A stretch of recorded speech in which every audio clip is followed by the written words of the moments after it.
আসসালামু আলাইকুম। Orange kitchen and ব্লগের পক্ষ থেকে সবাইকে স্বাগত জানাচ্ছি। আপনারা সবাই কেমন আছেন?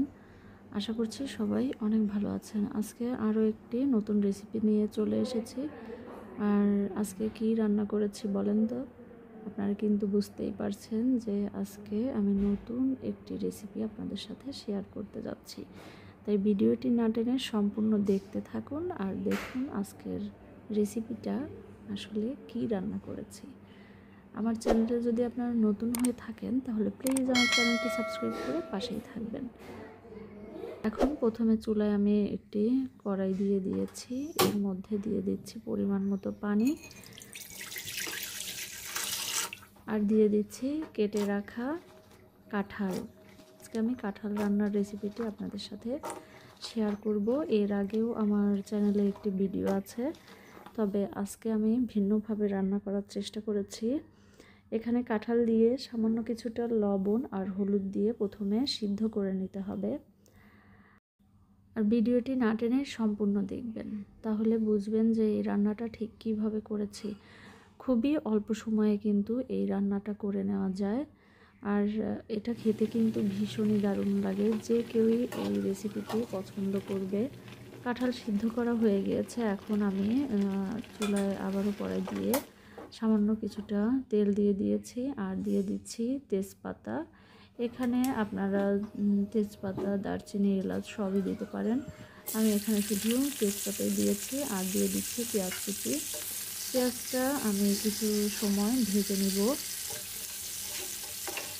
তবে একদম লাল লাল করে ভাজবো না।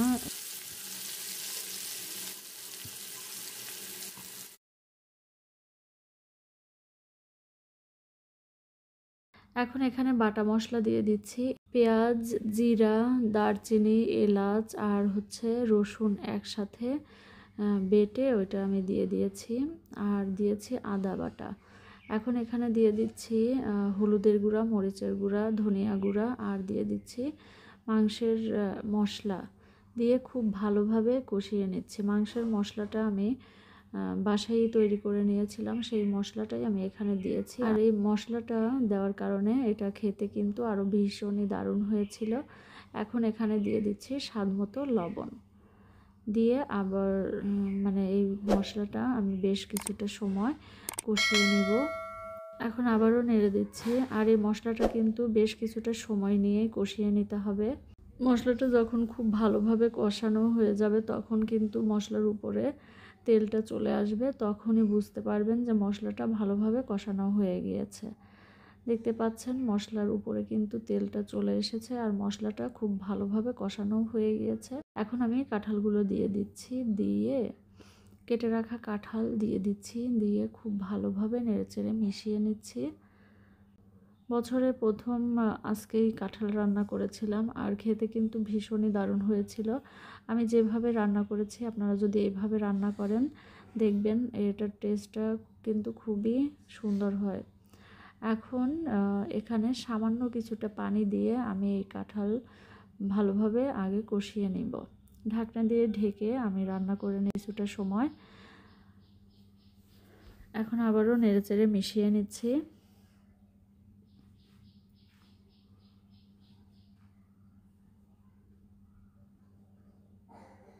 আর কাঁঠাল কিন্তু খুব ভালোভাবে আগে কষিয়ে নিতে হবে, তারপরেই এখানে পানি অ্যাড করতে হবে।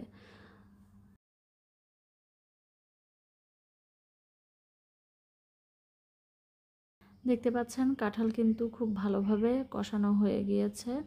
এখন এখানে আমি পরিমাণ মতো পানি দিয়ে দিচ্ছি, দিয়ে আবারও খুব ভালোভাবে নেড়েচেড়ে মিশিয়ে নিচ্ছি। এখন ঢাকনা দিয়ে ঢেকে রান্না করতে হবে বেশ কিছুটা সময়। কাঁঠালটা যেন খুব ভালোভাবে সিদ্ধ হয়ে যায়, আমি ঠিক ততটা সময় পর্যন্তই এই কাঁঠালটা রান্না করে নিব। দেখতে পাচ্ছেন রান্নাটা প্রায় হয়ে এসেছে, আর কিছুক্ষণ জাল করেই আমি এই তরকারিটা নামিয়ে নিব। কাঁঠালের এই তরকারিটা কে কে খেতে পছন্দ করেন অবশ্যই কমেন্টসে জানাবেন। আমাদের তো ভীষণই ভালো লাগে এই তরকারিটা।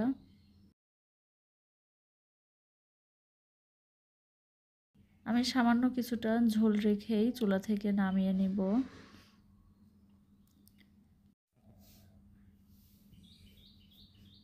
এখন চুলা থেকে আমি তরকারিটা নামিয়ে নিচ্ছি। দেখতে পাচ্ছেন খুবই সহজে কিন্তু এই কাঁঠাল রেসিপিটি তৈরি করা যায়। আপনারা অবশ্যই বাসায় একবার হলে ট্রাই করবেন। আর আমি যেভাবে রান্না করেছি এভাবে যদি রান্না করেন খেতে কিন্তু ভীষণই দারুণ লাগবে। সম্পূর্ণ ভিডিওটি দেখার জন্য আপনাদের অসংখ্য ধন্যবাদ। সবাই ভালো থাকবেন, সুস্থ থাকবেন। আর প্লিজ আমার চ্যানেলটি সাবস্ক্রাইব করে পাশেই থাকবেন। আজ এখানেই বিদায় নিচ্ছি। আল্লাহ হাফেজ।